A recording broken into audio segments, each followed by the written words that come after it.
Montreal used to be one of the UFC's near-annual destinations.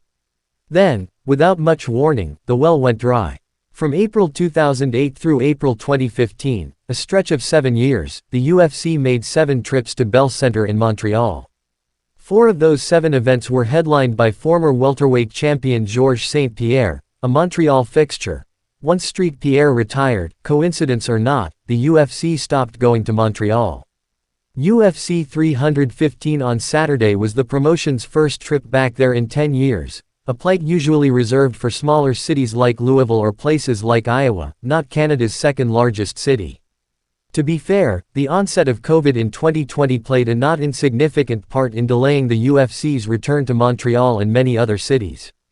At UFC 315, 3 Canadian fighters had stellar performances that executive Dave Shaw said might be the changing of the guard for MMA in the country.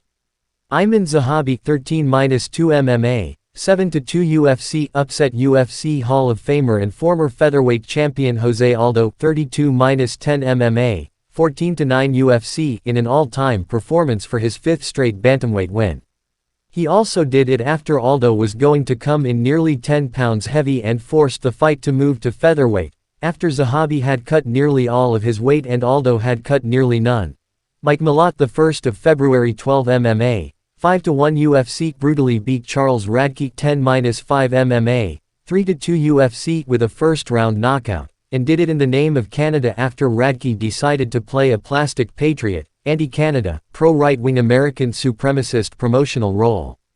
And Jasmine Jasudavicius 14-3 MMA, 8-2 UFC continued to grow her star with a bonus-winning submission win over former strawweight champion Jessica Andrade 26-14 MMA, 17-12 UFC. 100%, we have new Canadian stars between Ayman and Jas and Mike, Shaw said post-fight at UFC 315 after UFC CEO left without addressing the media, which he does after most pay-per-views. The performances there were incredible.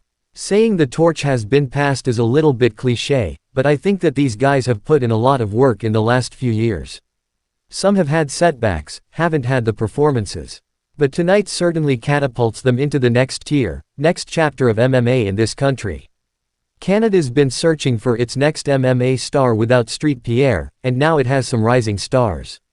And that alone could mean Canada will start seeing the kinds of numbers of events per year it was used to not long ago.